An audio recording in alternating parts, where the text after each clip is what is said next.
David, thank you very much for inviting me. And to start with, ladies and gentlemen, here's a picture that I suspect many of you will not have seen because I found it deep in the archives of the Royal Artillery, and is a painting by then Captain John Walford, who served during the Battle of Pilckem Ridge, and it's part of a number of paintings held by the Royal Artillery, as I said. So today, I'm going to be talking about artillery conquers and infantry occupies. And this is my master's dissertation, which was a study of the performance of the British artillery at the Third Battle of Ypres. In terms of my approach, I'm going to talk a little bit about JFC Fuller's Principles of War. And the reason for that is they are the baseline against which I attempted to assess the effectiveness of the artillery. I will give a short burst on context about artillery in the preceding battle, and then I intend to look at destruction and movement, as I call it. In other words, the battle for Pilckem Ridge on the 31st of July, and the artillery's part within it. These three items should take us about 35 minutes or so, hopefully.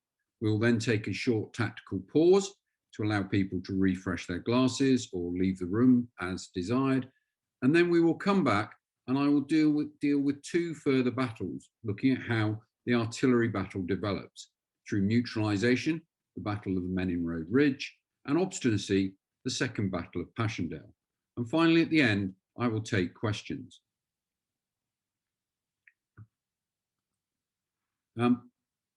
So, Fuller's Principles of War.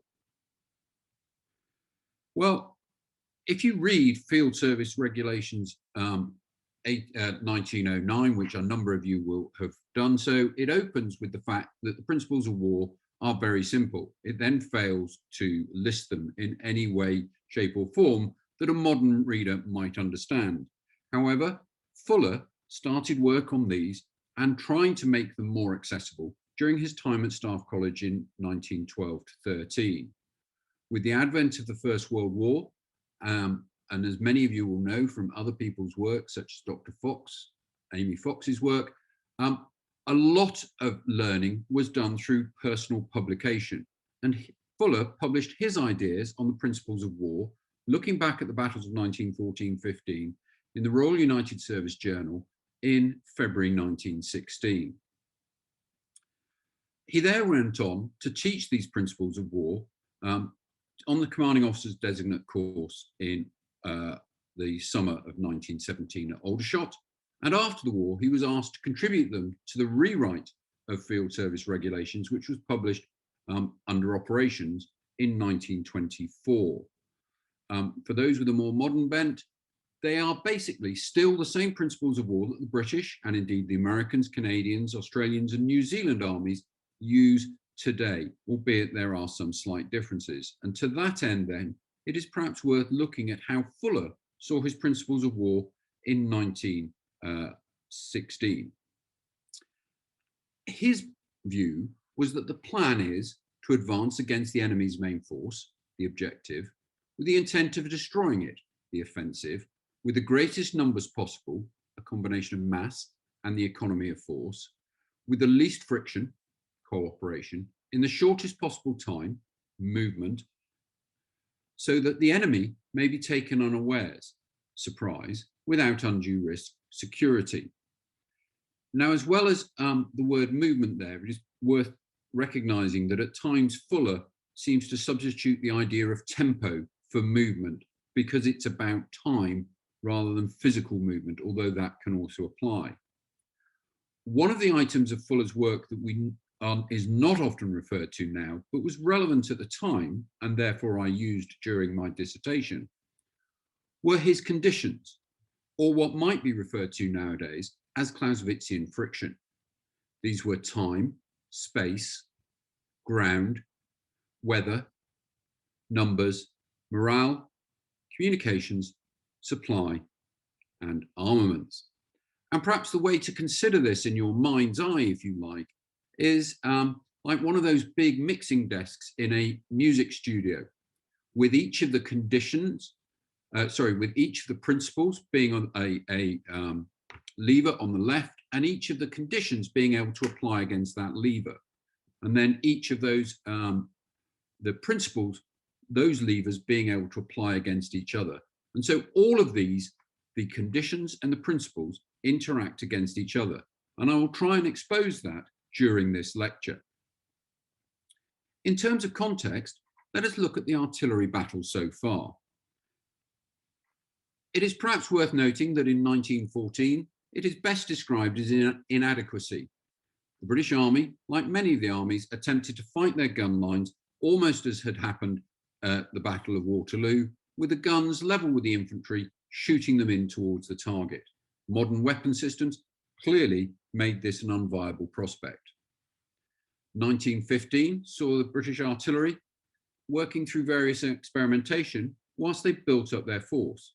And by 1916, at the Battle of the Somme, was clearly a battle in which artillery's function was the destruction of the enemy's defensive positions.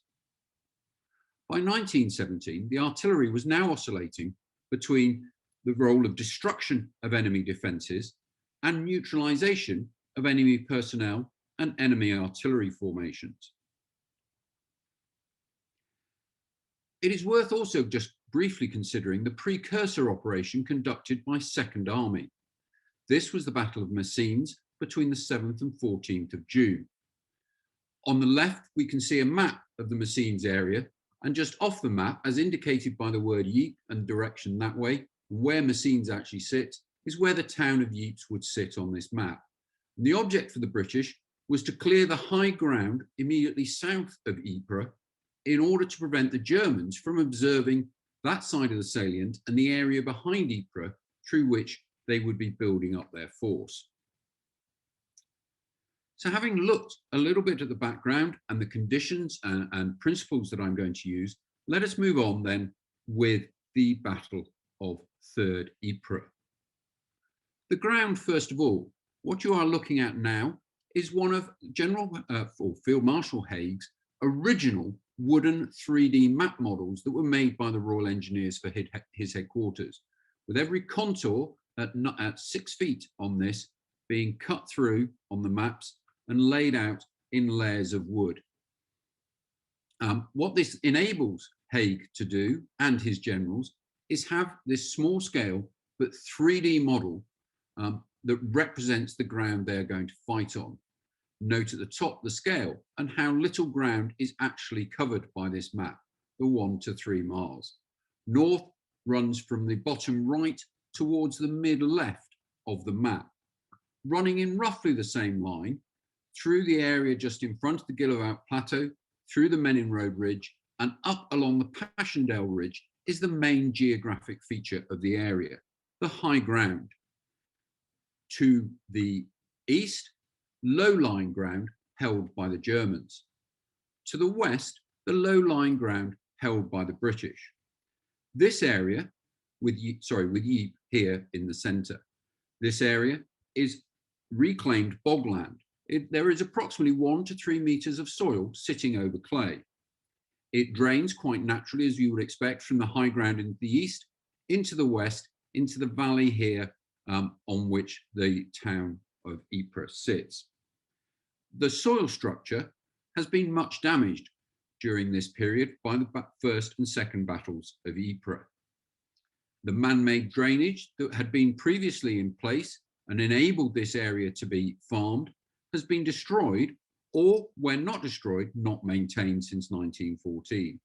And where the artillery has been fired in this area, it has often broken through into the clay area, thus allowing groundwater to bubble up through it, turning it back to bog.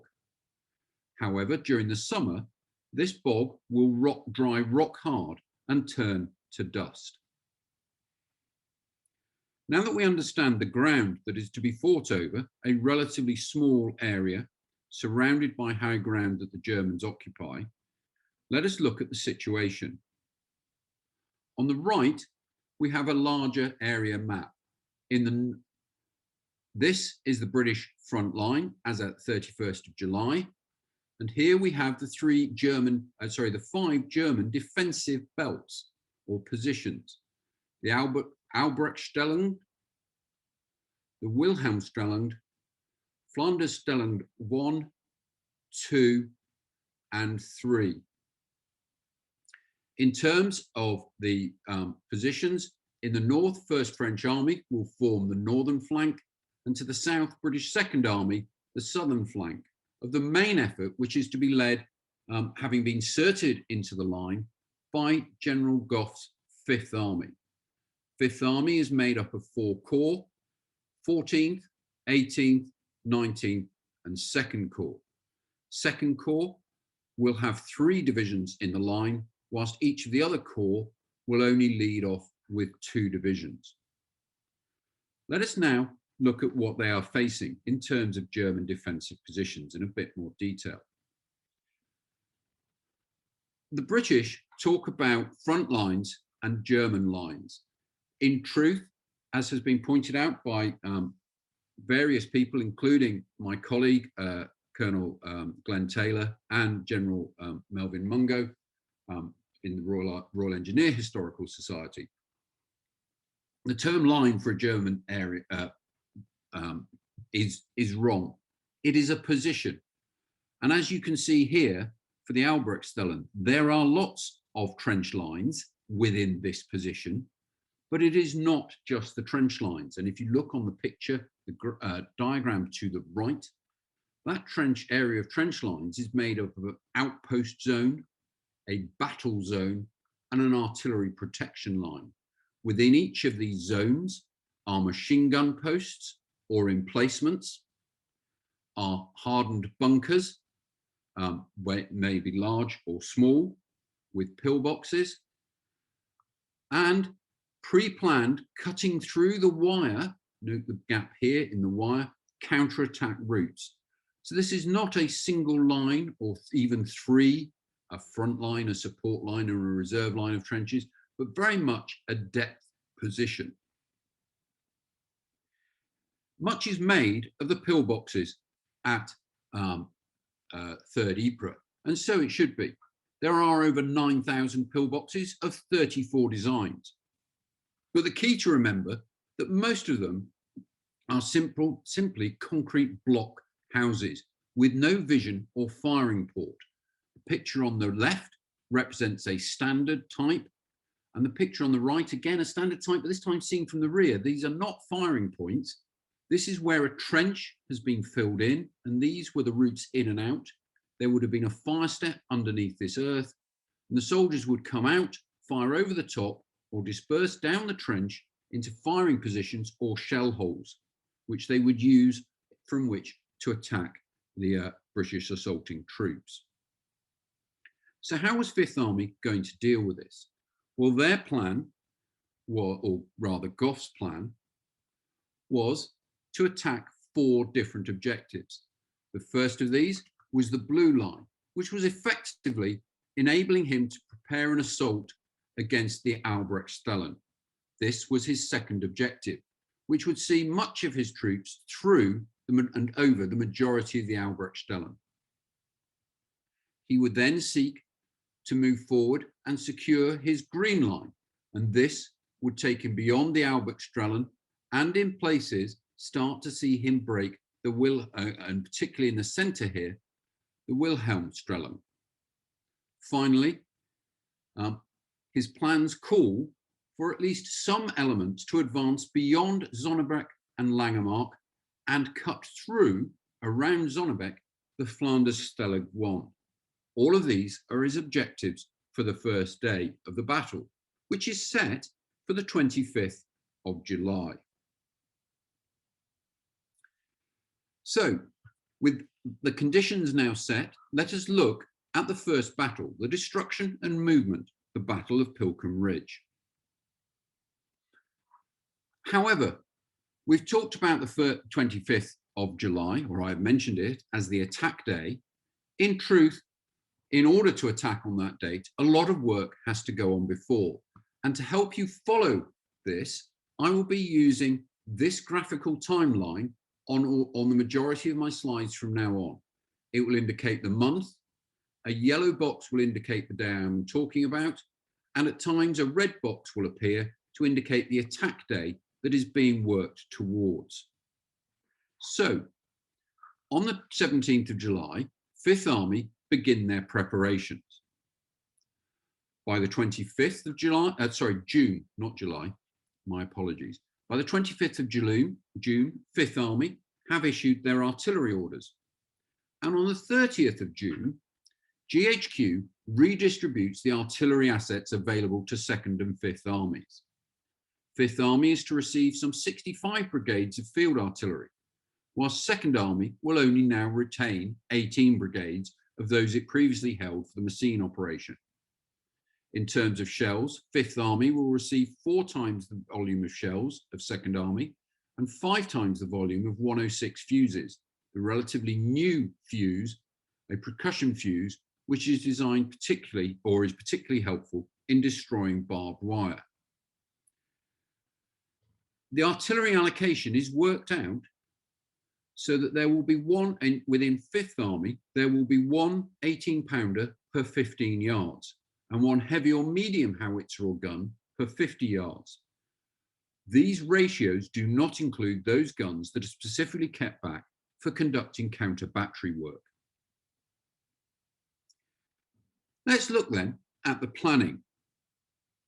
On the 3rd of July, having received their initial orders on the 25th of June from 5th Army, 2nd Corps issue a 70-page artillery plan, the document on the left. At the same time, 10 Corps issue 2nd Army issue something more akin to what would now be referred to as a warning order, taking some 15 pages. Between them, the corps add to this information, and on the 7th, 14th, and 18th, further additional annexes, notes, and orders are issued to their respective artillery units. In modern parlance, these would be the fragos of their day. To coordinate this was the role of Major General Noel Birch. He was Haig's artillery advisor. Under him sat the 2 principal artillery commanders. In 5th Army, Major General Sir Herbert Uniacke, and in 2nd Army, having arrived the day before, on the 7th of July, Major General Sir Christopher Buckle. On the 8th, Birch called them to an artillery coordination conference at Haig's headquarters. Whilst there, they discussed cooperation. They discussed uniformity of action between the 2 British armies, in particular the requirement not to expose the flanks of attacking formations by keeping artillery barrages level with them. In other words, the barrages should overlap the flanks so as to make it more difficult for the Germans to identify them. Much discussion went into to deal with the cooperation with the French First Army, and in particular their artillery, and Uniacke's desire to place a number of his batteries in their area so that he could inflate the German positions. They discussed in detail how barrages should work, and they focused, in line with Haig's recent direction, on counter-battery work, which he saw as vitally important. At that conference, Uniacke was to make the following statement. He saw it that it was the requirement of the artillery to render useless for further occupation the immediate ground around the gun positions by means of a fierce concentration bombardment by every medium and heavy howitzer that could be brought to bear. This is how the artillery would be fought during this particular battle. Let's look at the battle then. It is going to cover the period 1st to the 25th of July. Now, in terms of artillery organisation, Army headquarters allocated artillery brigades, they allocated the heavy batteries, and they allocated the ammunition. The corps planned the artillery battle and fought the counter-battery and depth battles, whilst the divisions fought the close battle. Within the corps to command it was their own GOC-RA, a brigadier general. He was further supported by another brigadier general, the Brigadier General Corps Heavy Artillery, or CHA. He, under him, had the counter-battery groups supported by the Counter Battery Staff Officer, or CBSO, and also the bombardment double groups, often called HAGS, heavy artillery groups. These two brigades of artillery would operate under a single nominated commander. Within the field artillery, there was a mix of the integral divisional artillery from each division, divisional artillery stripped from other divisions, often those in reserve, and additional army field artillery brigades allocated by GHQ to the armies and downwards.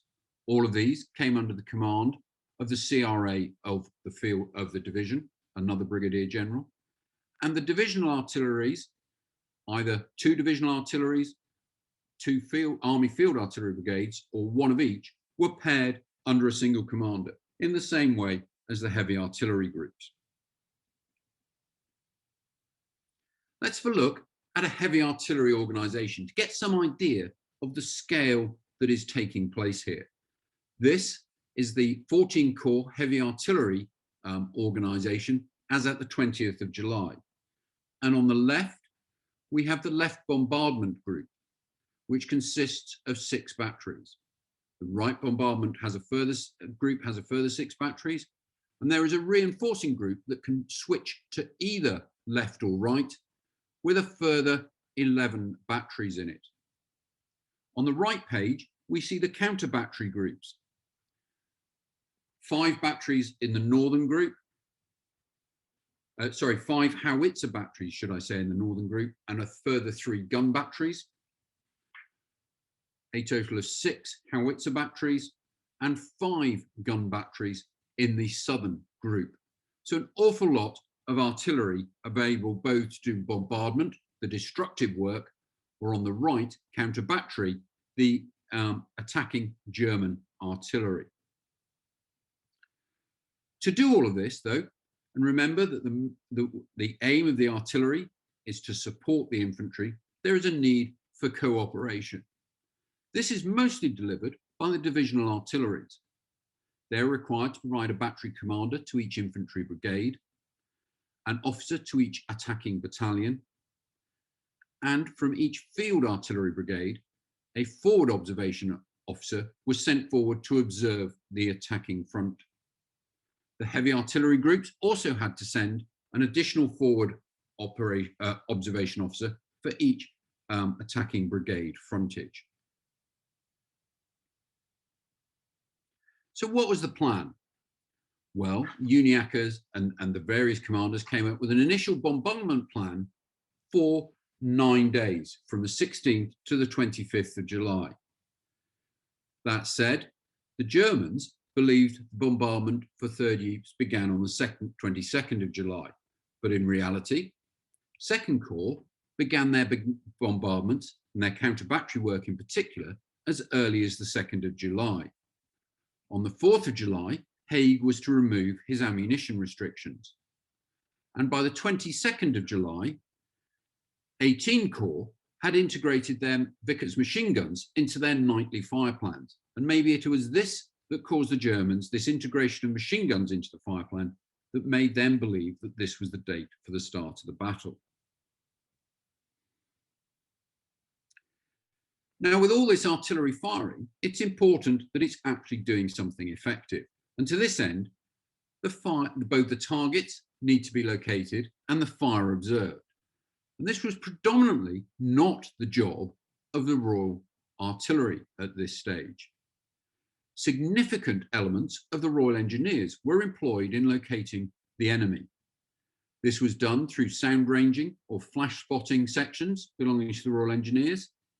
And these, interestingly enough, and in their initial positions, struggled to identify the German guns, in part for sound ranging because of the prevailing wind, and throughout because the majority of the German guns sat over the Passchendaele Ridge and were obscured from sight.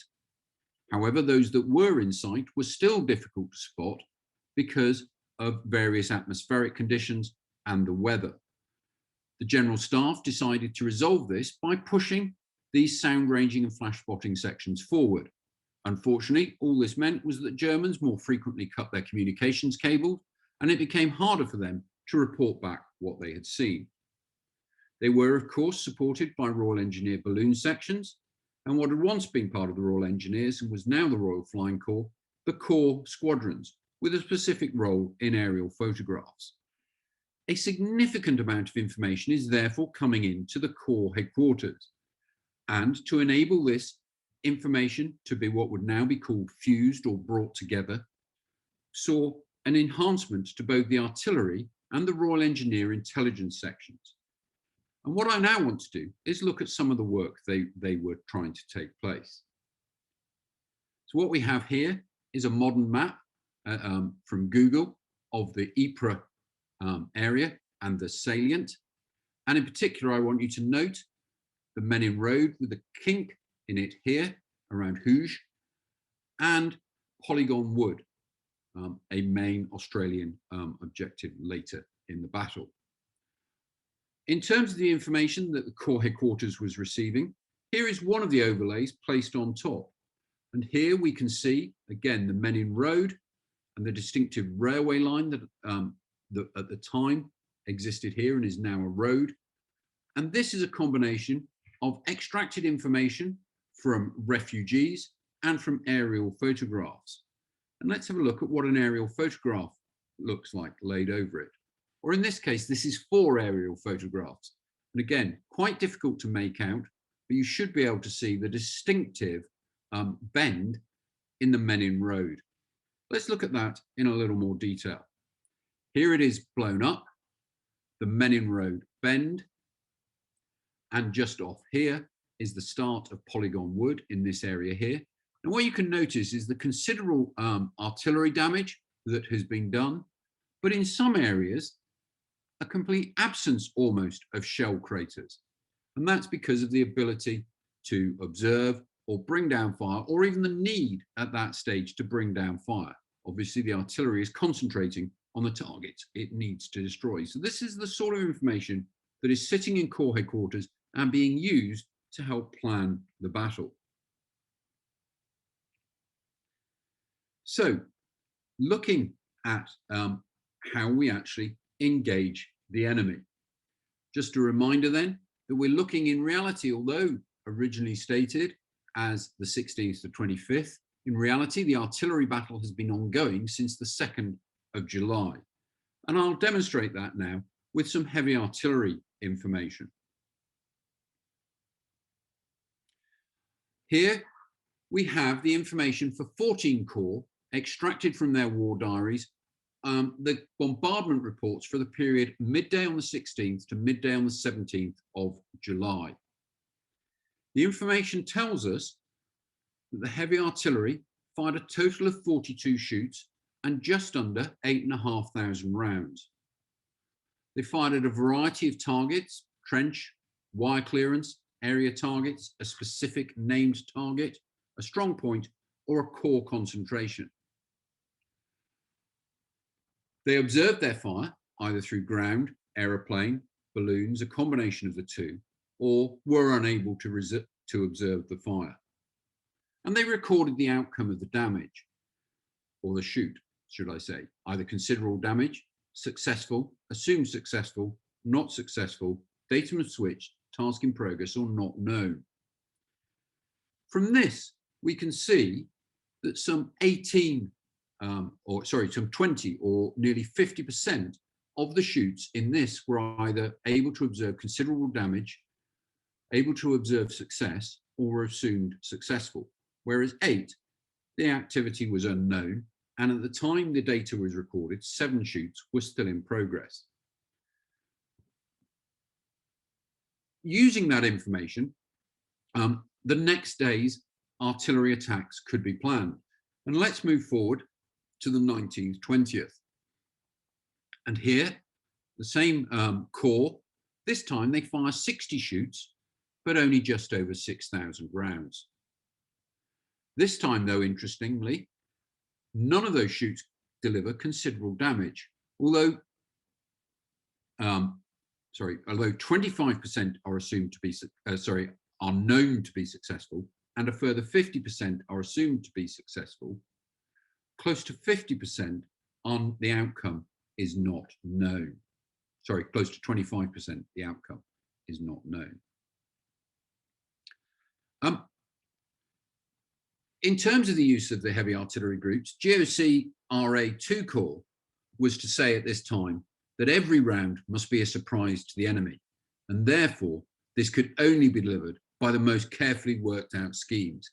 And this was the role of the counter-battery staff officer who, using the tables we have just been looking at, was constantly updating and reissuing orders to the various heavy artillery groups and counter-battery groups for the missions they were to fire. But the battle wasn't just happening with the heavy artillery. The divisional artilleries were also engaging in it. Here, during this particular period I'm going to look at, Second Corps divisional artilleries. These were for the 8th, 24th and 30th Divisions, a total of 12 brigades. During this period, 16th to 23rd of July, attacked 96 defensive positions, where they sought to block routes at set intervals between 50 to 100 yards and to cut communication wire. During this same period, 14 Corps focused on wire cutting, trying to deliver 20-yard gaps in every 100 yards of wire. And that was basically done by firing a shell, turning the dial sight a bit more, firing the shell, and just keep walking the shells forward through the wire. They estimated that in addition to their 4.5 and 18-pounder ammunition, they would use over 20,000 6-inch shells to cut the wire in their area. So why was wire such a problem? Well, this is two corps looking at the wire map that they had created for their attack. And these lozenges with a little X in indicate barbed wire obstacles in front of German red line trenches. These areas indicate woods, which are assumed also laid with wire. And these indicate the depth through which two corps, and in particular this particular division, 8th Division or 30th Division, are going to fight. And remember that the Goff's ambition was to get beyond Zonnebeke, which is here. And even here, we are still plotting wire. So all of this wire has to be broken through. This is why it was such a problem. So one final thing, at the end of each day at 17:30, in the divisional artilleries, if there was any ammunition left over that they hadn't been able to fire during the day, the Commander Royal Artillery could use it to attack any target that was already known to him at his discretion. I would just like to remind everybody at the moment that the attack date still remains the 25th of July. But it's not going to be. So let's explore the reasons for the delay. Well, on the 12th of July, Goff writes to Haig, stating that he could be ready for the 25th, but with a supporting paper from his artillery commander Uniacke, he states that it would be much better if he could delay to the 28th, because this would allow him to deliver more intense counter-battery work and to pre-position more of his gun batteries forward. And we'll come on to why he needs to do that later. On the 17th, Haig agrees to this delay, and the new attack date is the 28th. But for those who know their history, they will know that the first day of Third Ypres is the 31st. So we're still short. And how do we get there? Well, this is followed then by the French commander of French First Army on the 25th, also asking for a delay of 3 days, taking us to the 31st of July, again citing the need or the poor weather in the previous week and the fact that this had led to him having unfinished artillery business and the need to continue it before he will be ready to attack. GHQ send this out to Goff on the 23rd for consideration. And interestingly enough, on the day they're supposed to be attacking, Goff's chief of staff finally issues the delay order to the 31st, although it has to be assumed that everyone is well aware of this because we're no longer attacking on that day. So this is how we get from an original planned date of the 25th to the 31st. So this gives the artillery an opportunity to use the delay. And they do this in a number of ways. On the 27th and 28th, Second Corps seek to destroy German batteries. It was their planned task, they just carry on. On the 29th, Second Corps, then, using all the divisional artilleries and heavy artilleries, engage the enemy with 25, the enemy artillery, should I say, with 25,000 gas shells. Also on this day, having previously decided not to do a front-wide practice barrage, Uniacke orders that one will take place, and the entire front fires a practice barrage. Again, it overlaps in order to protect the edges of the attack.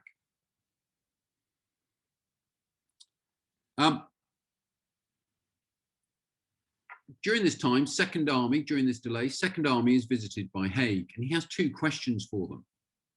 The first of these is whether the allotment of guns to bombardment was not too extravagant for the attack, for the frontage to be attacked. In other words, were they doing too much destruction with the bombardment?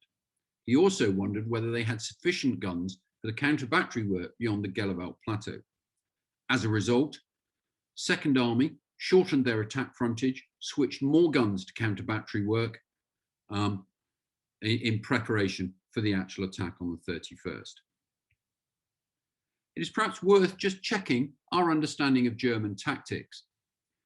As I've talked about before, the Germans would deploy from their bunkers, as seen in the centre, and were quite willing to occupy machine gun positions in shell holes, at the end of trenches, wherever they could. They used an awful lot of machine guns. They also had their Eingrief divisions. These are counterattack divisions, specifically trained for the role, who knew where they were likely to counterattack, probably had recce'd the routes, and were held in reserve. Now, the British, originally having planned to attack on the 25th, and then on the 28th, finally GHQ issued its observations on these new tactics, particularly Eingrief and the dispersal of machine guns, on the 29th. A bit late for either attack, and even though it is in advance of the 31st, it's still too late to really make a change to the tactics at the low level. It's going to take time to cascade down and for any training to be done. And therefore, the tactics that are going to be used are those that were already in place, despite this new available information. So let's look at the artillery battle. On the right, you see a large-scale map showing all the German known plotted positions and all the British known plotted positions. And these are consolidated from the originals and use the original symbology.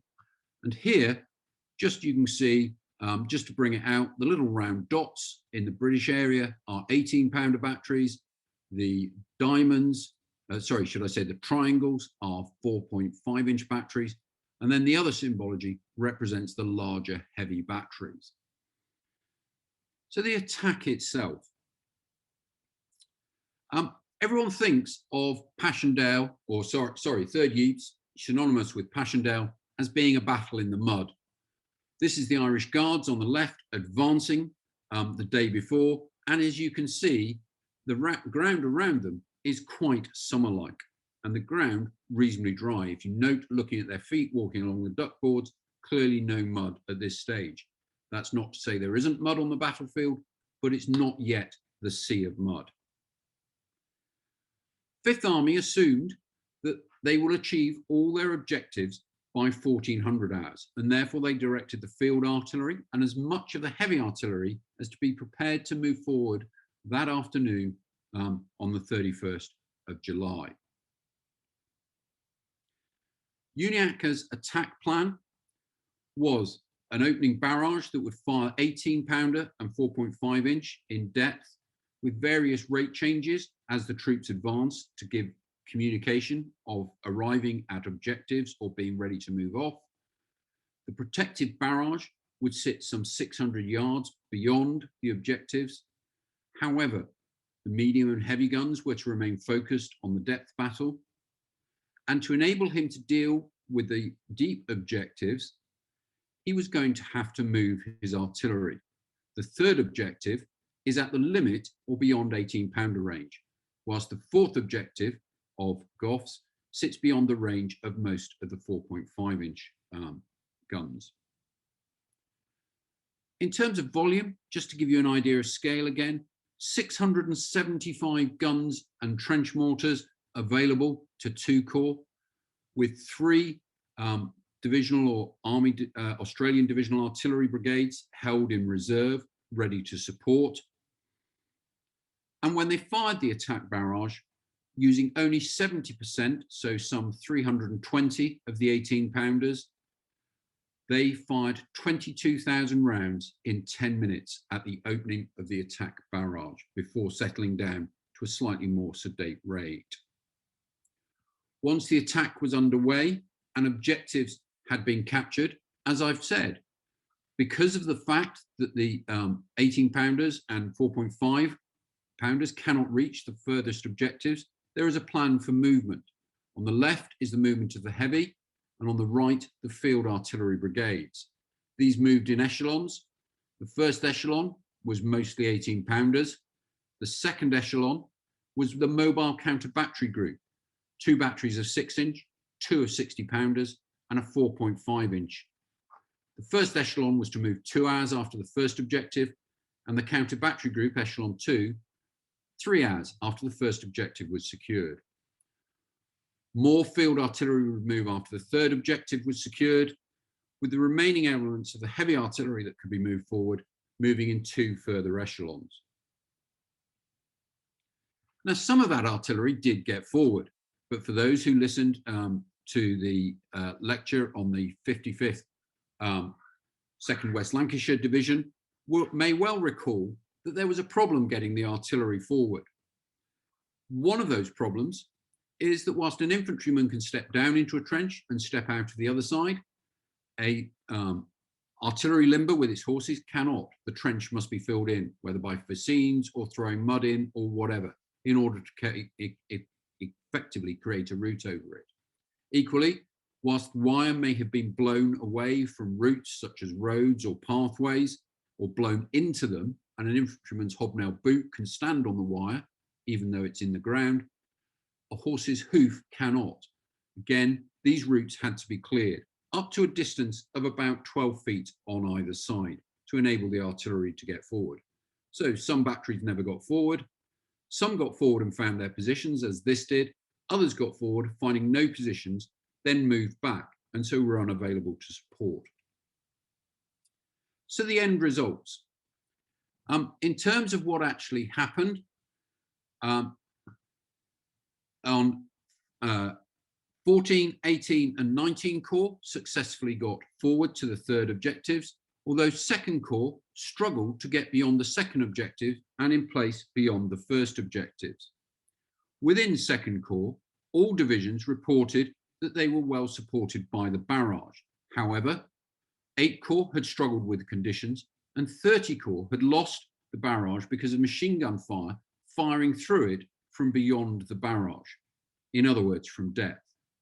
When the Germans counterattacked with their Eingrief divisions, 18 and 19 Corps were forced off the third objective and back to the second objective.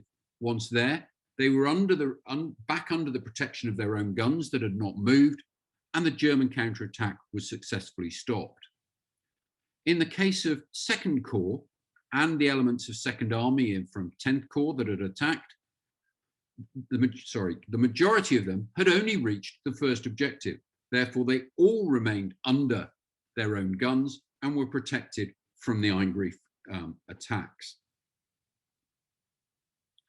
And so ended the second battle. So ended the Battle of Pilckem Ridge.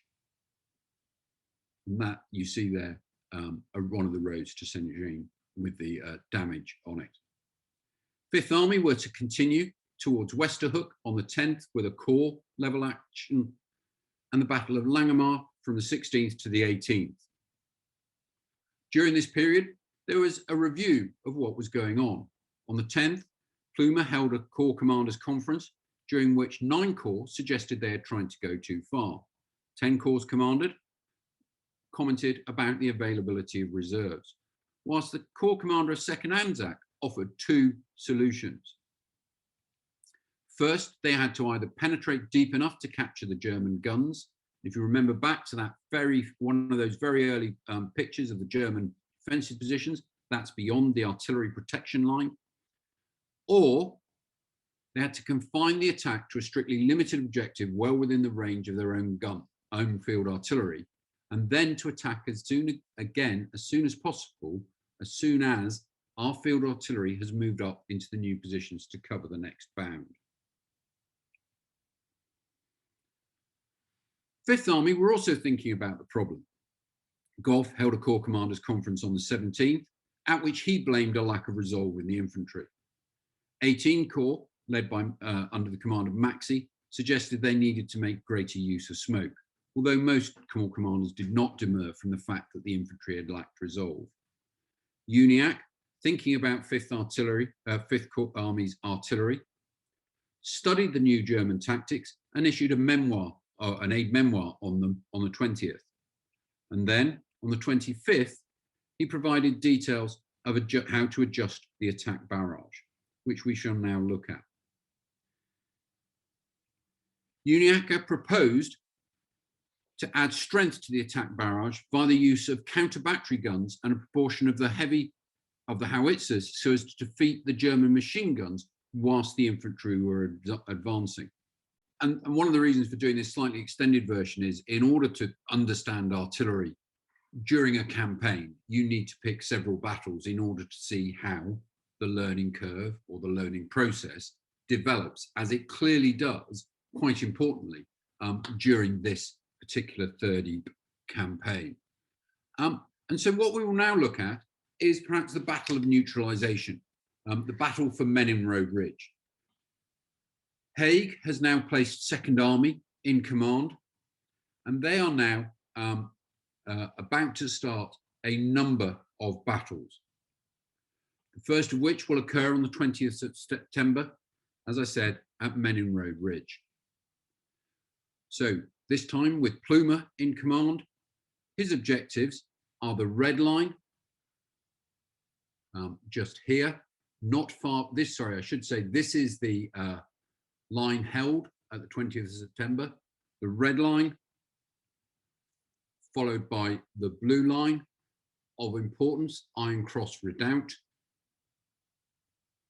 and the green line actually now finally taking elements of the Wilhelmstellen, which were part of Gough's original objectives some 7 weeks or so before.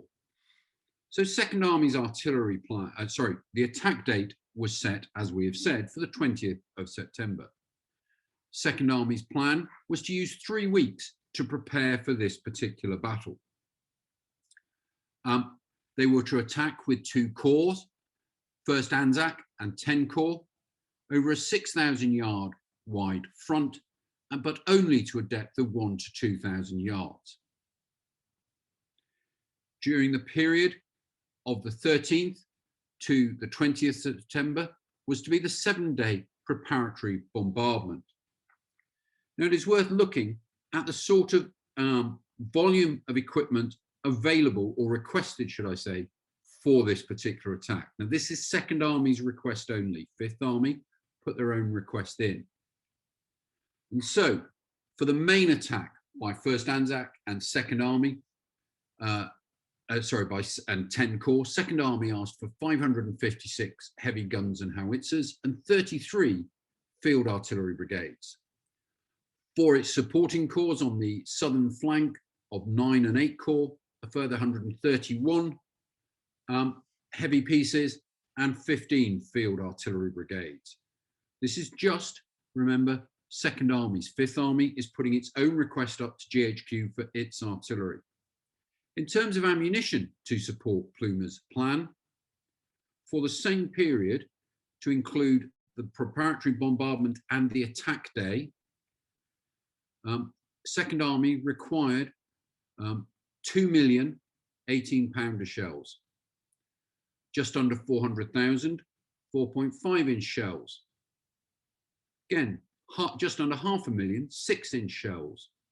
In total, 3.5 million shells. And again, this is just for Second Army, because although they are the lead now, Fifth Army will still be attacking. Huge volumetrics of ordnance are being used at this time. Now, in terms of the preparation, Second Army on the 2nd of September issued their artillery direction, in which they specified the need for cooperation. They looked at thickening barrages by superimposing guns. To confuse the enemy, they looked at using different start points for the barrages, altering the sequence. Sometimes the barrage would start near the British lines and work towards the German positions. At other times, they would start on the German positions and work backwards towards the British lines. Whatever they did, they would always jump back at the end to their original firing positions. Second Army called for 5 front-wide practice barrages. You may recall that I mentioned that Uniacke originally had gone for none, although used the delay for one additional, or one to conduct one front-wide barrage. On the 3rd of September, 10 Corps issued their orders. 9 Corps' artillery orders were issued, on the 9th of September, 2nd Anzac Corps issued their orders. They had ensured by this stage that all their heavy artillery groups could reach 2,000 yards beyond the final objective, whilst all 18-pounders were within 5,000 yards of the final objective.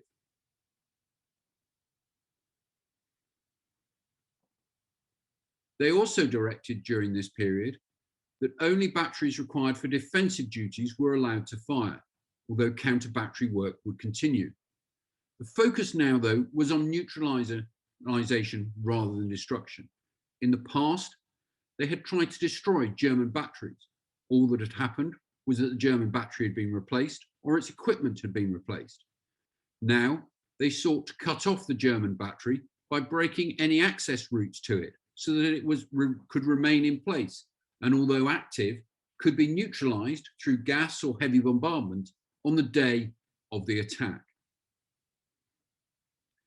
During this 3-week period, the artillery fired 1,863 counter-battery shoots. 73% of these were classified as neutralisation. So in other words, not trying to destroy the German guns, but as I said, trying to hold them in place, ready to destroy or neutralise them later. Now, whilst it did rain during the early part of August, and most of us are aware of that, September is hot, it's dry, and you'll recall I mentioned that the ground would bake rock hard, and when hit by artillery fire, now devoid of grass and vegetation, it turned to dust. That dust blocked observation, and equally the heat haze prevented accurate observation of the destruction of targets. During this period, work was also ongoing within the intelligence cells to try and work out how to deal with the Eingrief problem. Here we see what became and what is now referred to as intelligence preparation of the battlefield.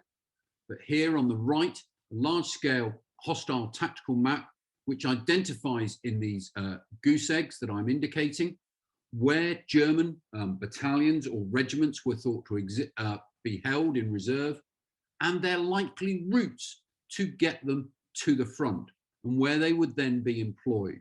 And as you can see this in more detail, a particular unit with 3 potential routes to come forward by which it could be used to support the German defensive positions.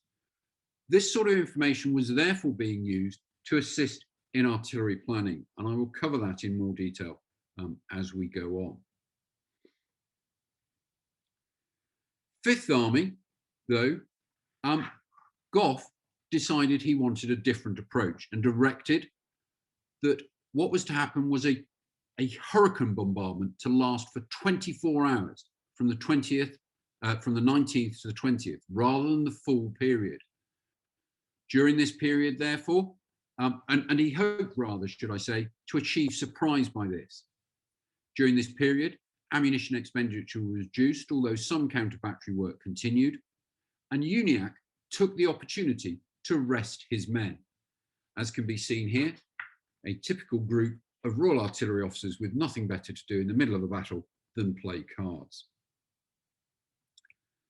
The Germans, though, were also active during this period.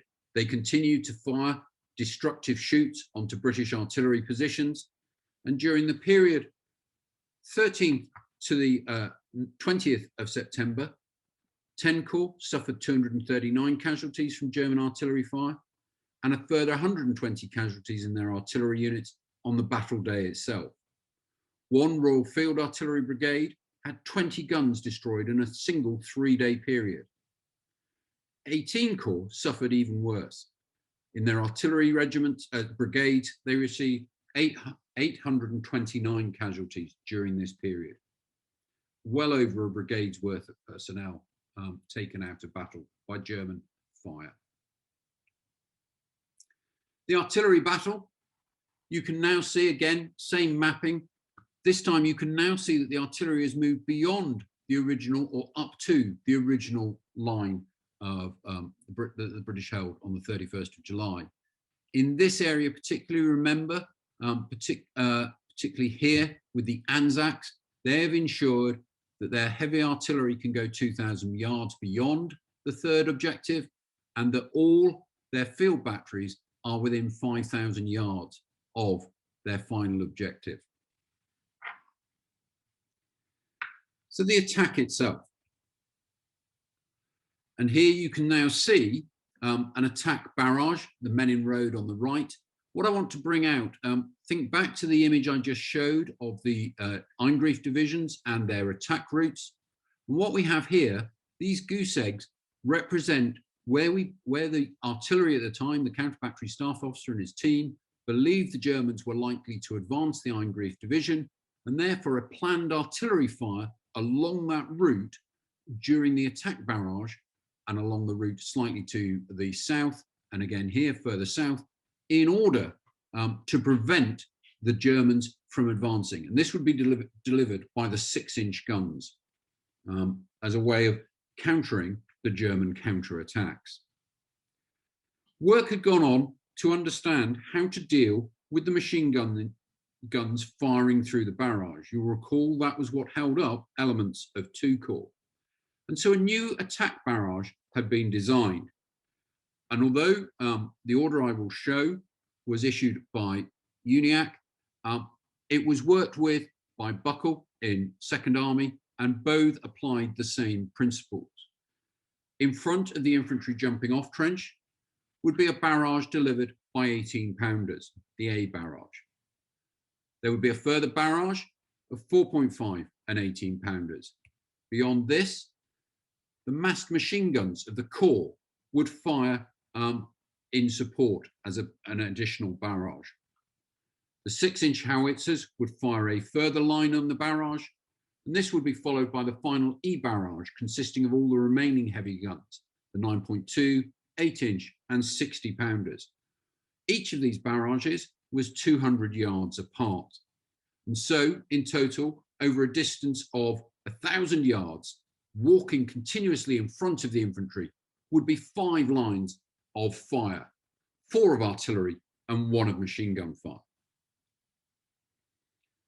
So let's look at the attack itself.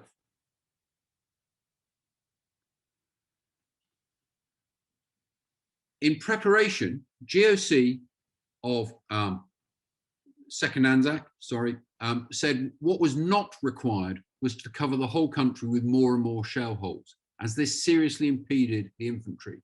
And yet again, that good reference point that I've been using, the Menin Road, Hooge, and the area that is being attacked with polygon wood in the distance. And here you can see considerably less damage has been done. And the infantry are now realizing that if they're in this particular ground, if the ground is completely destroyed through destructive fire, both on the German positions and the German artillery, they can't actually get forward. For this attack then, 3,125 artillery pieces are made available by GHQ. And again, on one of our previous lectures in the WFA, we've had discussion about Haig worrying about whether 50 or 100 artillery pieces which are going to Italy, are going to seriously impede him. They may have an effect, but if we are honest, at this volume, it is of little importance. The Gheluvelt Plateau is subject to its own counter-battery plan, with 222 guns lined up, ready to fire should any German batteries open up from behind the Gheluvelt Plateau. The infantry assault commences at 0540 in thick mist. And the Germans are caught by surprise. And the surprise has been caused in part because Gough has called for a hurricane bombardment, and in part, and therefore they weren't expecting anything on that front, and in part within Second Army, where Buckle has delivered 5 repetitive practice barrages. So they're so used to the practice barrage, they can't tell when a real one has come down.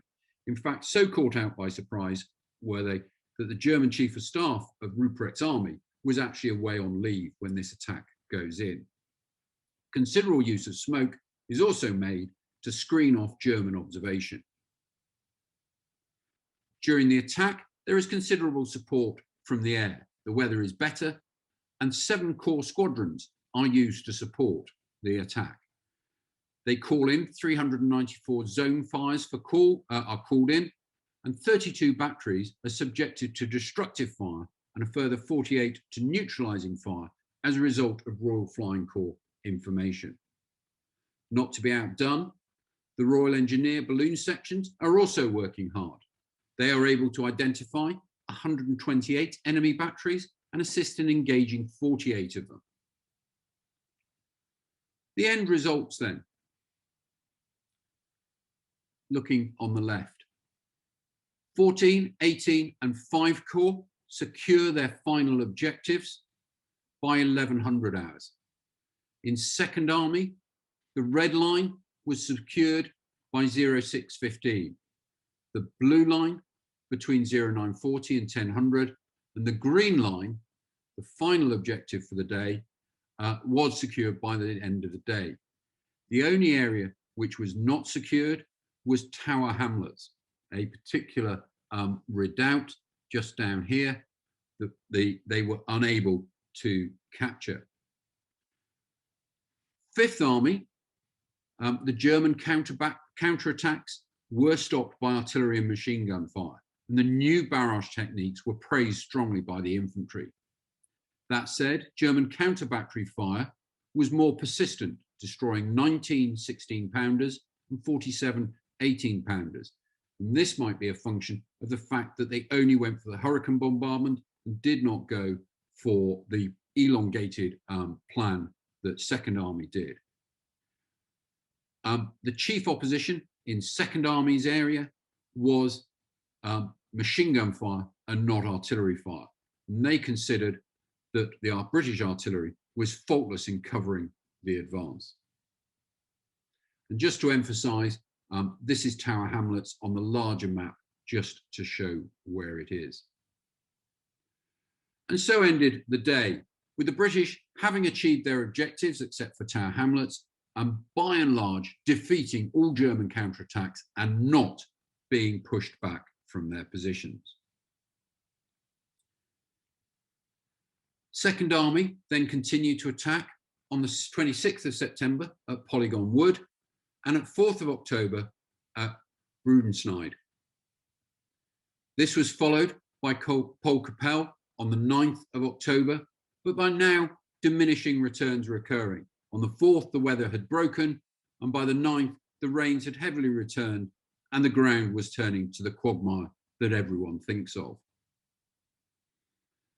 At this point then, the final attack of the diminishing return period, perhaps to be returned, is the predominantly led Australian attack at First Passchendaele on the 12th of October. With only 3 days to prepare, there was insufficient time to get sufficient armaments and ammunition in position to make this a successful attack. Some divisions were supported by only 25 out of their 90 plus 18-pounders during this attack. And it's unsurprising that it was therefore unsuccessful. And so now comes for the final battle to look at. And this is the Second Battle of Passchendaele, or as I've chosen to refer to it, fighting Fuller's conditions. In other words, the obstinacy of the Canadians. Haig has summoned for the Canadians as far back as the 12th, warning off Currie, and although he did not want to take part in this battle, and the debate on that is for a different lecture, he agrees to do so. with a view that the Canadians will assume the critical main effort sector of the attack on the 18th. Prior to this then, on the 16th, the Canadians attend a Corps Commanders Conference under Plumer. On that same morning, a key player in the world of artillery at this time, Brigadier General Morrison, the Canadian GOC RA for Canadian Corps, has been out wrecking the ground with some of his staff. And it is worth noting some of his staff who are of great interest.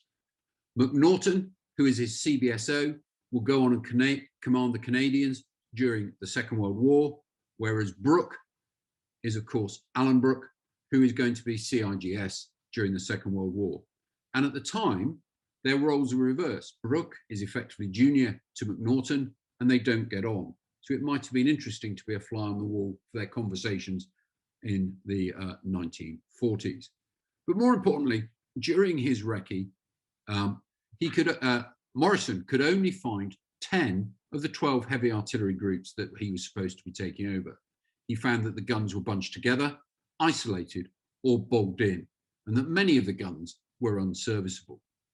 He therefore attended in the afternoon the Corps Commanders Conference, at which it was decided that it was vital to bring forward more guns to ensure that sufficient ammunition was available, and he requested and was granted command of all artillery with effect from the next day. The attack date was set for the 26th of October.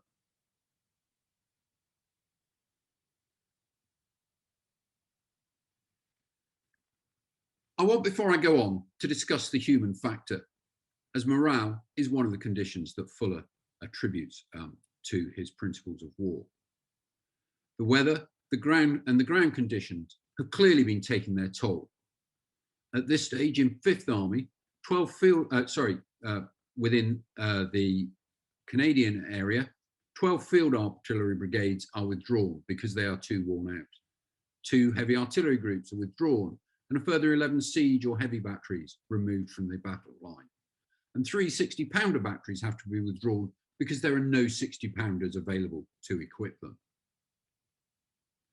Within Fifth Army's area, Uniacke has also been looking at the morale of his troops, and he has identified that if you are in a divisional artillery, i.e. one of the brigades attached to the division that moves with them, that 11 of the 12 divisional artilleries he has commanded during these battles has spent less than 30 days in the line.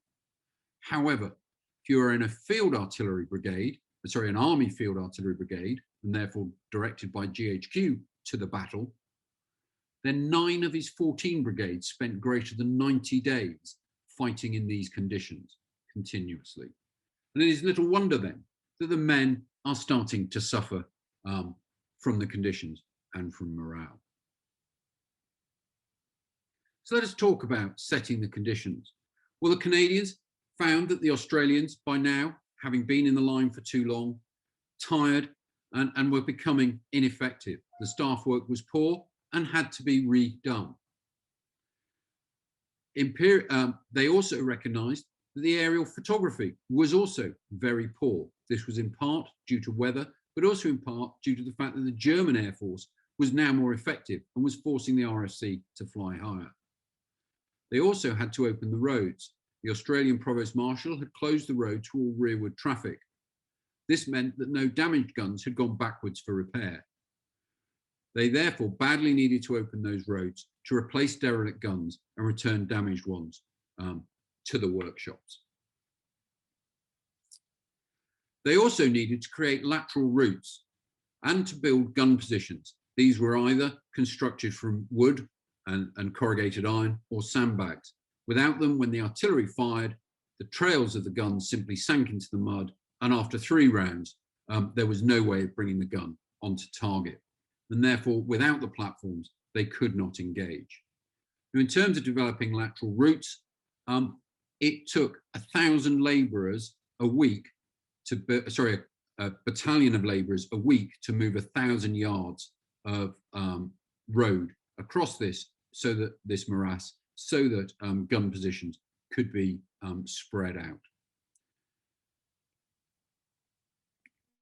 artillery ammunition was very difficult to move, and the Canadians invented a system, or copied rather, the Australian system of using mules to bring up ammunition. The pack echelons, and they would basically, a donkey like this, or a mule, or a horse, would be able to carry 10 rounds, 8 rounds in the panniers, 4 on either side, and then 2 lashed across the top of the 4 on each side to give 10 rounds in total. They also created a reserve pool of artillery pieces, stripping every unit that moved back of their serviceable 18 and 4.5 inch guns, so that rather than waiting for weapons to come back from the either workshops or be brought up from base pools in the rear when guns were lost, they could immediately replace them. The Canadian plan then for this period, for Second Passchendaele, was to take a number of steps. The first was the red line. Look down on the little map down here. The red line was his first step for the 26th, the blue line, the second step, the green line, the third, and the red dotted line, the fourth. In fact, there were a 5th and 6th planned, although these were not executed, as most of us are aware. Delivering the plan. Morrison recognised that this was not sets of different battles. This was to be a continuous artillery battle, with each continuing on into the next and setting the conditions for the next. GHQ had allocated some 600 guns. He introduced the idea of burst fire barrages. This would fire a burst of fire. There would be a pause of about 30 minutes and then would fire another burst of fire. 2 effects were sought. During the pause, it was hoped the Germans might come out and start repairing their damaged positions and thus get caught by the second burst. Or alternatively, after the first burst, the German artillery might open up, and therefore during the silent period, the sound rangers might be able to identify them. He sought to neutralize rather than destroy, and recognized how ineffective observed shoots were. He reintroduced, remember I said divisional artilleries, 2 were put together under 1 lieutenant colonel. He basically split them apart again. 1 lieutenant colonel remained in charge of the 2 groups, but a subgroup was formed out of the 2nd Brigade with its own headquarters running it, thus improving the command and control. He also superimposed the heavy artillery group batteries on 200-yard lanes over the barrage lines that were to be fired by the divisional artillery.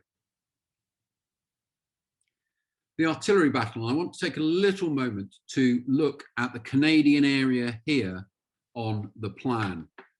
As you can see, the Canadian artillery sits along this road up to Zonnebeck or along this road into the centre of their area, with a little bit dispersed. Whereas if you look to the left or the north and 18 Corps artillery, it's much more spread out parallel to the front line. And this is because the only way to get ammunition up and down is along these routes, and it's almost impossible to get the guns off it.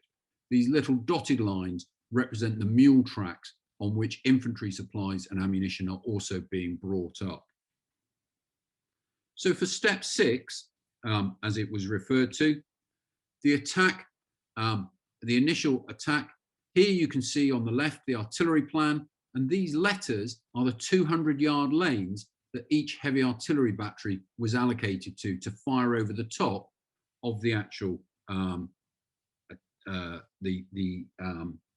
divisional artillery fire plan. So the 26th, Bellevue,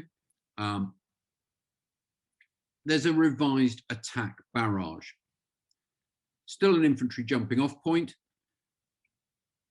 A barrage still 18-pounders.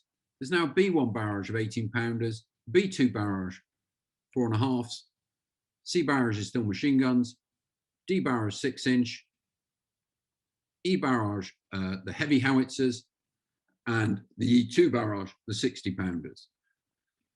These are now split by 100 yards. So whereas before we had a 1,000 yards with 5 barrage lines, we now have 700 yards with 7 barrage lines. So we've shortened the depth, but increased the intensity in an effort to destroy yet more of the German machine guns.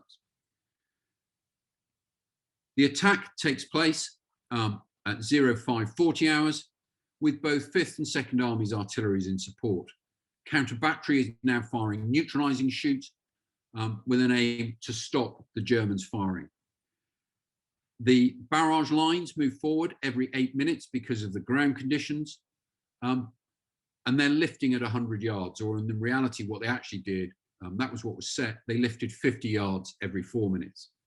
18-pounders fired smoke to mark the arrival of the objective, and smoke was also used to screen off the Germans.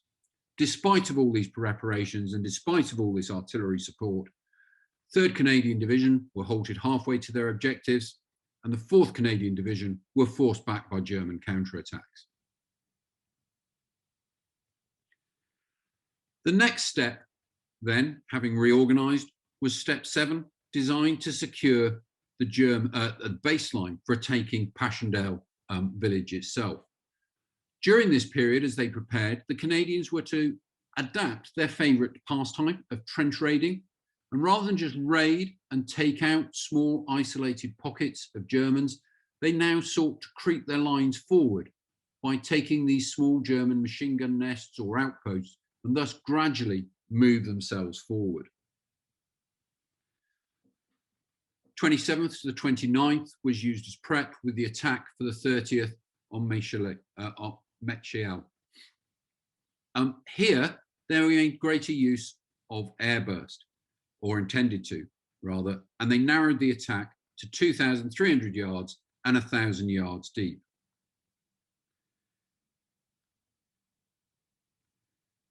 That attack was successful, and they prepared for step 8. During this period, 5th Army is withdrawn, and 2nd Army is given overall control of the entire front. So up until now, 5th Army has been operating here, and 2nd Army is inserted, and 2nd Corps, which had been a 5th Army Corps, had then been rested, is placed back into the line, but now under 2nd Army. Its job, though, is to provide enflading fire and the flanking division. It is not a principal assault division.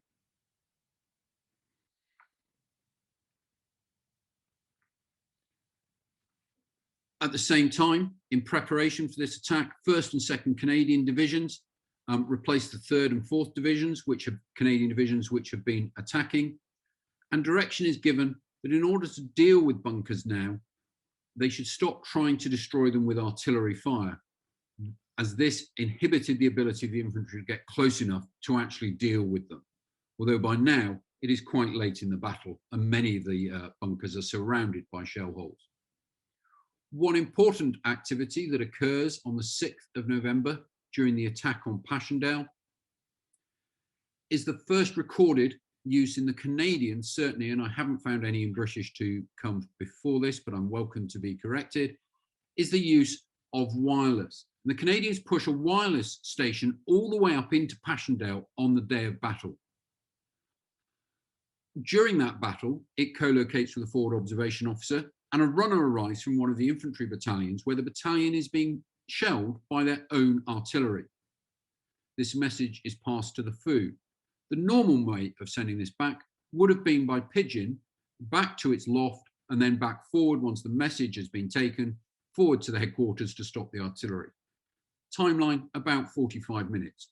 Within 5 minutes, the wireless message has been sent to the Commander Heavy Artillery, passed forward to the guns, and the friendly fire on the infantry battalion has been stopped. Interestingly enough, the Canadians do not use this technique much again during the First World War. That said, the important point is that by the end of the day, Passchendaele village has been secured. And just to put it into context, on the right are the classic aerial photographs. The church you can see on the left as it was fully standing. This is what it looks like on the left now, and this is the bombardment around it after the Battle of Passchendaele. The final attack that actually takes place is on the 10th of November at Vindictive Crossroads. Here, in this intervening time between the 6th and the 7th, there is a period where the CBSO does test wireless and proves that it is quicker. But the aim of this attack principally is to expand along the ridge. It commences at 0605, and this time they use 100% 106 fuses for the first 70 minutes, set to do airburst. Plumer had noted that many of the shells were exploding in the soft mud to no effect, and so now almost total airburst is used in order to get an effect out of the artillery. After the first 70 minutes, 70% usage is made. Concentrated fire on the Germans were able to concentrate their fire on the very narrow attack front. They counterattacked with at least 2 counterattacks, which were broken up by artillery and machine gun fire, and the artillery fired some 4,500 rounds. The objectives for the day were captured, although not as effectively as might be hoped, because the British on the flank had not been able to get as far forward, and therefore, instead of being up here, the Canadians were forced to come back in this direction. And so ended the Second Battle of Passchendaele. As I said, there were further steps planned, but at this point, Haig decides to call an end to the battle and prepares to switch his attention to Cambrai. And so what conclusions can we draw from this battle? Sorry, I'll come back to that. Let's look back again against Fuller's principles. Now, the objective throughout had always been to defeat, for the artillery, to defeat their German counterparts, that counter-battery battle. And this was the offensive for them, for the artillery. In support of the infantry was the destruction of defences, and also those forward batteries, the German field artillery. It could, though, particularly the destruction of defences, be counterproductive over time, and thus they switched to neutralisation. They were, the British, able to deliver mass because they had the numbers, the supply, and the armaments. That said, it was not sustainable where the armaments could not deliver the required numbers across the depth of the objective. In other words, during Gough's first attack, where the range of the artillery, despite the numbers they had, was not sufficient to get all the way across the objectives and to prevent the Germans attacking. They adapted the attack barrage, but this troop could be defeated by ground, weather, and time as it acts upon numbers, supply, and armaments. And this occurred in the later of Plumer's step-by-step attacks, and very much so during the attack at First Passchendaele. They were, though, able to use economy of force. As I demonstrated through the heavy artillery planning, they were able to identify through the intelligence and then systematically plan the destruction of targets through the appropriate allocation of guns and shells, i.e. armaments and numbers.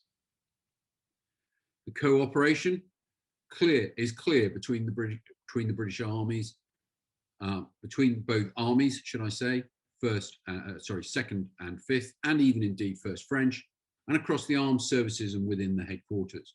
Without it, none of this would have been even remotely possible, though it could be affected by ground, weather, and communications.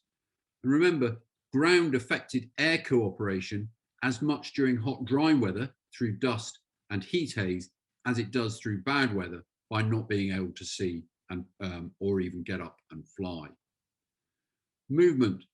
Objectives beyond the capability of the armaments led to physical movement, that attempt to move the artillery forward, which reduced the numbers and affected the mass available for the defence of the infantry. Second Army were able to deliver tempo during their early battles, utilising the good weather, the good ground, their excellent supply and armaments, and thus deliver mass effectively. But they failed in the later of the bite and hold attacks when they attempted to go faster than the supply, numbers, armaments, ground, and weather would permit. Surprise is impossible in the salient when you are surrounded by the Germans who can observe you. Certainly at the strategic level, the nature of the ground and the limited space meant that the British artillery and all British preparations were under German eyes and compressed into a very small area that could be easily attacked by German artillery. That said, tactical surprise was achieved through the use of practice barrages to confuse when the real attack would take place, the masking of guns, and in Fifth Army's case, on the 20th of September, by the use of a hurricane bombardment. Security, particularly for the infantry, was delivered through protective barrages during the assault and the consolidation, fire armaments and mass.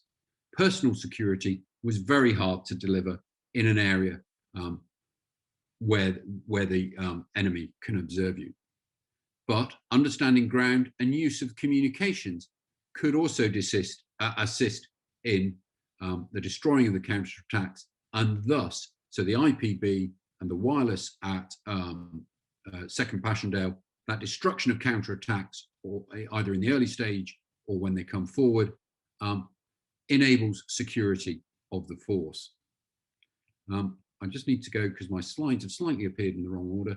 I just want to leave the final words, and then I will click forward, to the Germans.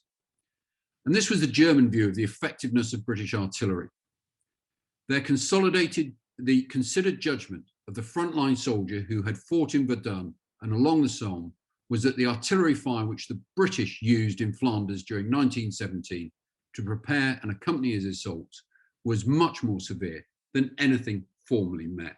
And that's from the German official history.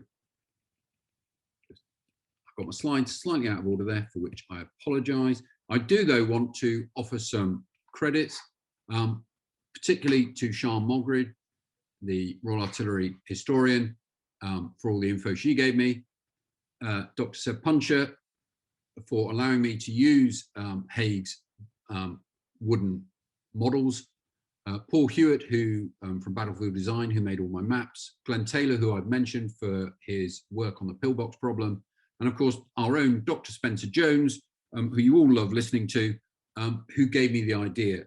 Also, I would like to thank all the colorists listed on there, both amateur and professional, who produced all the colour photographs.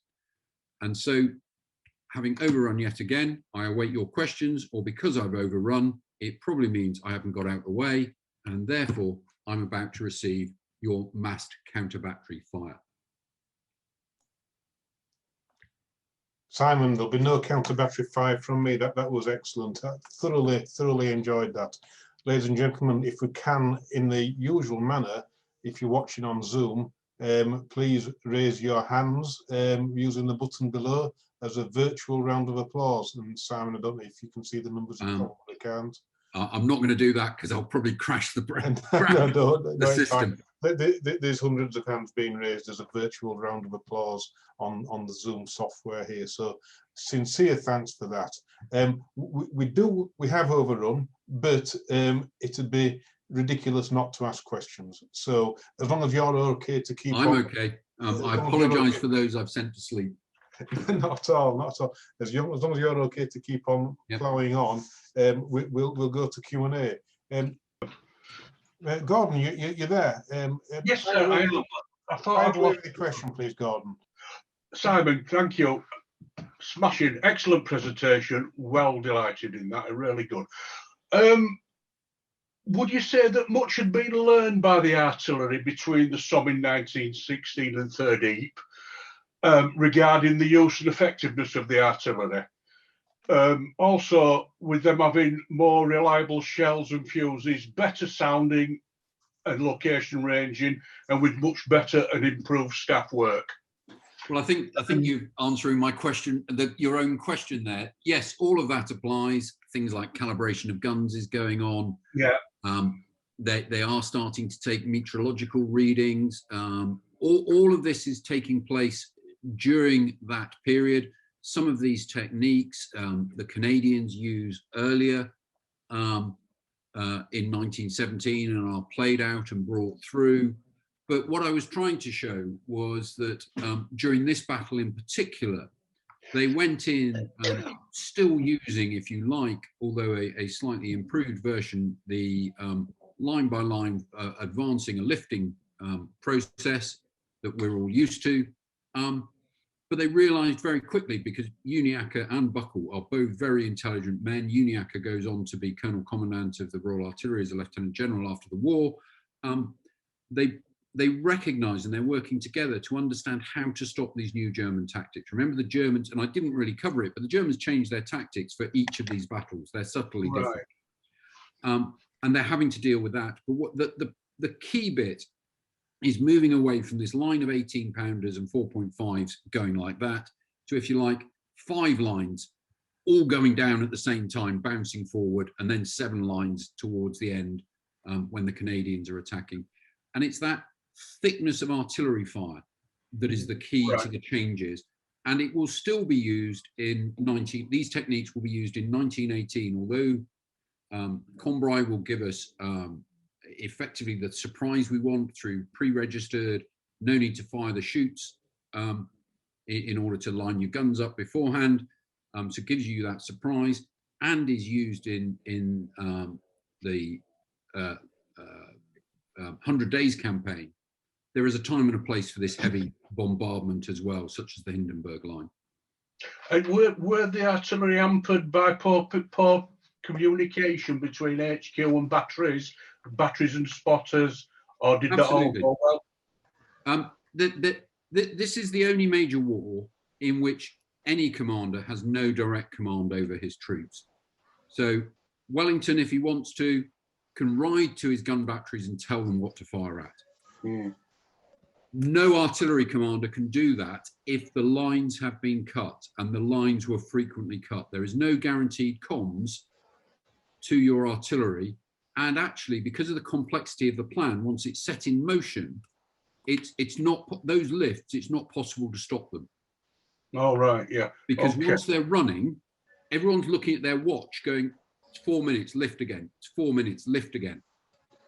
But nobody is able to say, stop, delay, because there's no way of guaranteeing that every battery would get that piece of information. Absolutely, yeah. So that's the stumbling block, is communication, isn't it, really? Yeah, it is throughout the whole First World War. Gordon, I'm going to have to just pause you there. Jeffrey Fletcher.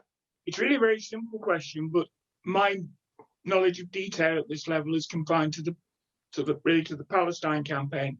But when you're talking about the very heavy batteries, the sort of 8, 12 and 15-inch guns, does a battery represent really just 1 or perhaps 2 tubes? Yes, so a 15-inch, a 12-inch, they are single railway guns or howitzers. They're normally single carried, one gun per battery, perhaps 2 at most. I think there are 10 15-inch guns on the whole of the Western Front. And at this stage, this battle has, I think, 5 or 6 of them between the 2 armies, and there's 1 for each of the other armies out there. Thanks, Jeffrey. Thanks. Next up, Barry Johnson. Okay, thank you, David. Why did the British hold the salient throughout the war when the Germans held high ground all around it? It's the last part. Britain goes to war ostensibly because the Germans have violated Belgian neutrality, which is the 1838 agreement between the major powers that Belgium will always be neutral. One of the main pitches to the British public to go to war is because Belgium neutrality has been violated, and we must uphold the treaty that we've signed to, even if Germany isn't going to. And this is the last vestige of Belgium we hold. It would be, and it's the last free part of Belgium. It would be politically unthinkable. The King of the Belgians is commanding an army further north, and it would be politically unthinkable to either Britain or Belgium to give up this piece of ground. And therefore, it must be held at all costs. Thanks for that. That's answered your question there, Barry. Thanks for that. Next up is Malcolm. Simon, that was a fabulous talk, and I was particularly interested because my grandfather served with the 286 Siege Battery of the Royal Garrison Artillery, part of the 45th Artillery Group. Looking at their war diary, it talks a lot about during July, this is Pilckem Ridge, that the 286, the one my grandfather fought in, suffered many casualties and equipment loss due to counter battery fire, including gas. They also talk a lot about the actual moving forward or repositioning of the 8-inch howitzers, and there would have been either 4 or 6 of them. How much of a difficulty was this, and did this reduce the effectiveness of the heavy artillery, in your opinion? So the heavy artillery is positioned so it can predominantly fire without needing to move forward. The time it needs to move forward is when Goff seeks to go too far. It is not, if you use the modern terminology, an act of war to move heavy artillery, which has to be dismantled and pulled either by steam engine or caterpillar track. It's not pulled by horses across a live battlefield and reposition it. It's virtually impossible. You can move the 4.5s, you can move the 18-pounders, and a little bit they were able, having prepped them to move, they were able to move some couple of batteries of 60-pounders and a couple of batteries of 6-inch. But an 8-inch, no, it's not going to be movable. Hence things like the 21-day delay when Second Army take command, because of the need to reposition artillery and move it forward. So it's positioned to fire for those various, as many of the steps as possible without having to move again. But of course, that means it's quite far forward and therefore subject to German counter battery fire. Most German guns of a similar caliber outranged ours. Yeah, they were based in Saint-Gilles for the opening of this Pilckem Ridge attack. And then they moved to somewhere called the Oxford Road. That was for the later attacks on Budesheim Ridge. But anyway, thank you. Thank you. Thank you. Thanks, Malcolm. Very well done. Thanks for your question, Malcolm. Mark Cutting, if you just fire away there, Mark. Thank you. I'm actually writing my master's on the Royal Artillery in World War I. And just one question I wanted to ask was about communication, because even in 1917, with all the advances, once fire plans were in place, and we just talked about movement, and even with movement was effectively pre-planned, and that once you engage with the enemy and think plans start to unravel, the communication, I know that one brilliant example about wireless, remained incredibly limited. It was like 19th century communications with industrial warfare. Would you agree? Yeah, it is. It's the one piece that lags behind the rest of that era of warfare. It's the one piece that is never really gripped. You know, we are still, well, I can't remember what I once wrote, something, one of my essays was something along the lines of praying for wireless, hoping for signal flags and relying on pigeons. Exactly. You know, and signal flags only work if the weather's good enough. So I think you've answered your own question. It is the one piece. There are obviously very good books on signals which cover a little bit about the artillery. One a good place I got just for you. Sorry about this, David. Royal Canadian Signals. Go on their website. That's where I found their World War I report. I appreciate that. Thank you very much. I'll write that down. Thank you. Thanks, Mark. Thanks. Steve's got. Steve, I know you've not got a video there, but if you want to unmute yourself, Steve, and fire away. Thanks very much, David. I'm really interested in the mix of shells that were used. I know we used some to break up wire, and I know that we would have used smoke as disguising our movements. But what about gas? Did the Royal Artillery advocate and use gas shells? Yes. During the preparation during the delay before Pilckem Ridge, you may recall I mentioned that one of the corps, I think it was Second Corps, fired 25,000 gas shells onto the German positions. It is clearly much more difficult to operate any piece of equipment if you're wearing a respirator, and it slows your response time and inhibits your ability. British had no compunction whatsoever, no worry about using gas. They used it a lot. Although that said, for Menin Road, the attack there, the Corps Second Army's Corps commanders asked for gas, but Plumer said no, or in fact, no, wrong. Second Army's Corps commanders said they didn't want gas. Plumer had originally going to use it. Part of the problem is gas hangs around the battlefield and is as much an inhibitor to the attacking infantry as it is to the enemy. And many people were to die later in the battles when they fell into shell holes, not because they were sucked under, but because the gas hangs around in the bottom of the shell hole and it killed them that way. Gas was used liberally by both sides. Thank you very much. Thanks for that. Thanks for your question, Esther. James Hayday. James. Yeah, very interesting talk. I just wondered how cost effective pumping all these shells was into that small area, because it was obviously impeding the infantry to try and capture pillboxes and everything else, plus the Germans' elastic defence. I mean, how much did that really cost us financially? I will be honest, that's out with I've never sat down and calculated the cost of shells. What I can tell you is at Pilckem Ridge, during those extra days, the 6 extra days, it was the artillery were firing in support of the infantry commander's desire to destroy yet more of the German defences before they attacked. That was their primary requirement of artillery at that stage. The infantry really, in some respects, really didn't care that the artillery was fighting a duel with other artillery. All it wanted to do was ensure that the German trenches, the German pillboxes, it could see, and it couldn't see that many of them, and the German wire was destroyed. And it really wasn't thinking about the difficulty of crossing that ground. It becomes obvious to them once they've tried it, and hence the change from destruction to neutralisation. Okay, thank you. We're going to go for the very last question because it's now 10 to 10 UK time, and goodness knows what time it is in other jurisdictions. Ian, last question, over to you. What was the contribution of the Royal Flying Corps to controlling the artillery during the battle?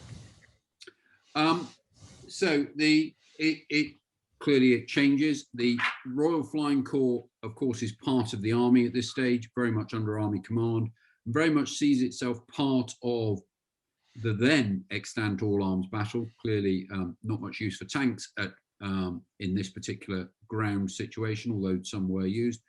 And as I said, at Pilckem Ridge, at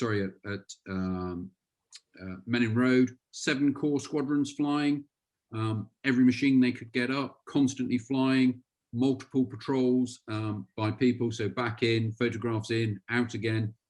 That intelligence of aerial photographs, vital to enable things to go on. But of course, they took time to process. So it is as Spencer Jones explained in one of his other lectures that he has given, you've got to remember that wireless at this point is probably a one-way thing. So wireless goes down from the aircraft down to the gun line. The gun line, you can't hear what's being said in the aircraft. So you can speak into the wireless and the gun line can hear you, but the gun line can't then say, could you say that again, please? So there's a limit to what they control and how they can do things, but they absolutely are delivering that effect. You'll remember I quoted some figures of the number of engagements they were able to assist with, calling the artillery fire down, over 130 zone calls. Zone call is, there's a target in zone such and such, start firing on it now, and the artillery reacts with guns that are set aside to react to those zone calls. Thank you very much. Thanks for your question, Ian. Simon, it's been a tour de force and an absolute. Apologise for overrunning. No, not at all. We knew it was going to be a beefy one when we engaged you, so no need to apologise at all. Ladies and gentlemen, I've thoroughly enjoyed that. I feel that I've learned a lot about the artillery at Third Ypres. We all think that we know about Third Ypres, and I'm sure a lot of people know far more than me. But I really do feel very much appraised of stuff that I never even considered, didn't even realise I didn't know, but now I realise I didn't know it before. So thanks for explaining in so much detail, Simon.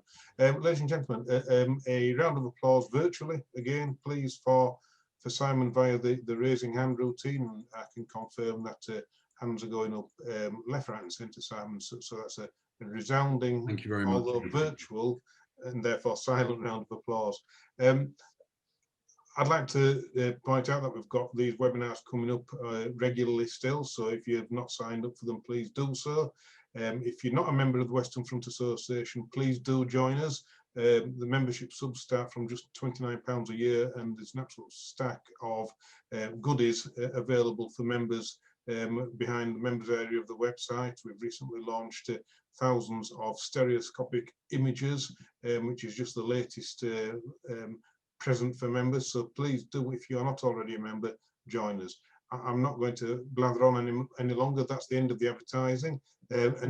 Simon, once again, and finally, sincere thanks for your time tonight. Thoroughly enjoyed it. Thanks very much. Thanks very much for watching. Good evening. Mademoiselle from Armentières, parlez-vous. Mademoiselle from Armentières, parlez-vous. Mademoiselle from Armentières, she hasn't been kissed for 40 years. Hickey, picky, parlez-vous. Out on kicking Armentières, parlez-vous. Out on kicking Armentières, parlez-vous. Out on kicking Armentières, broke the spell of 40 years. Hickey, picky, parlez-vous. The officers get on.